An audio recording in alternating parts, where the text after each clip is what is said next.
বিরতির পর স্বাগত। কাল বৈশাখীর ঝড়ের তাণ্ডবে লণ্ডভণ্ড গোটা রাজ্য। ইতিমধ্যেই পরিলক্ষিত হচ্ছে বিভিন্ন জায়গায় বিদ্যুৎ বিচ্ছিন্ন অবস্থা।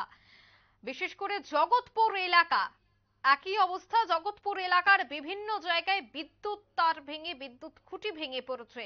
চরম দুর্ভোগ পোহাতে হচ্ছে এলাকাবাসীদের। আপনারা সেই চিত্র দেখতে পাচ্ছেন, বিদ্যুতের খুঁটি ভেঙে পড়ে বিদ্যুৎ অবস্থা বা বিদ্যুৎ পরিষেবা একেবারে বিকল অবস্থায়।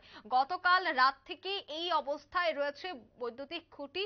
ইতিমধ্যে বিদ্যুৎ দপ্তরকে খবর দেওয়া হয়েছে, তারা উপস্থিত হয়ে সমস্ত বিষয় সারাই করবে বলেই খবর রয়েছে। প্রবল ঝড়ের তাণ্ডবেই এই বৈদ্যুতিক খুঁটিগুলি ভেঙে পড়েছে বা কোথাও ঝুলে পড়েছে। সে বিষয়ে সংশ্লিষ্টরা কি বলছেন শোনাবো। আজকে সকালে যে বাতাসটা আছে তুফানটা, এটা পুরো বাড়ির ভিতর থেকে গাছটা ভাঙ্গি আইনা ফেলা দিয়েছে কারেন্টের পোস্টের উপরে। হ্যাঁ, পোস্টটা তো ভাঙ্গা বেড়ে আছে, গাছ বহু বাড়ির কারেন্ট নেই সকাল থেকে। এই অবস্থা। বিদ্যুৎ দপ্তরকে কি জানানো হয়েছে? বিদ্যুৎ দপ্তরে জানানো হয়েছে, তারা কিন্তু ছবি পাঠানো হয়েছে। তারা লোক আইছিল, আয়া এদিকে লাইন কেটে গেছে। জায়গাটার নাম কি? যার নাম জগৎপুর অগ্রগতি কোন সময় হয়েছে এই ঘটনা?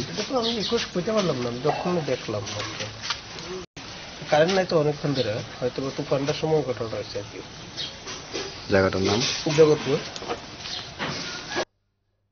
আপনারা শুনলেন এলাকাবাসীদের বক্তব্য। আজ সকাল থেকে একই পরিস্থিতিতে দাঁড়িয়ে রয়েছে সেই বৈদ্যুতিক খুঁটি। ইতিমধ্যেই বিদ্যুৎ দপ্তরের আধিকারিকরা এসেছেন, এলাকা পরিদর্শন করেছেন।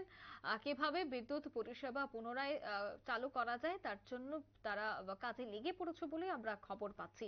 জগৎপুর এলাকায় এই ঘটনা। বিদ্যুৎ খুঁটির ফলে চরম দুর্ভোগ পোহাতে হচ্ছে এলাকাবাসীদের। কাল রাত থেকেই সেই এলাকায় বিদ্যুৎ পরিষেবা একেবারে বিচ্ছিন্ন হয়ে পড়ে। এবং শুধুমাত্র জগৎপুর এলাকা নয়, রাজ্যের বিভিন্ন জায়গায়, এমনকি শহরের বিভিন্ন জায়গায় ঠিক একই পরিস্থিতি। কোথাও গাছ ভেঙে পড়েছে, আবার কোথাও বিদ্যুৎ খুঁটি ভেঙে পড়েছে, আবার কোথাও বাড়িঘর ভেঙে পড়ছে।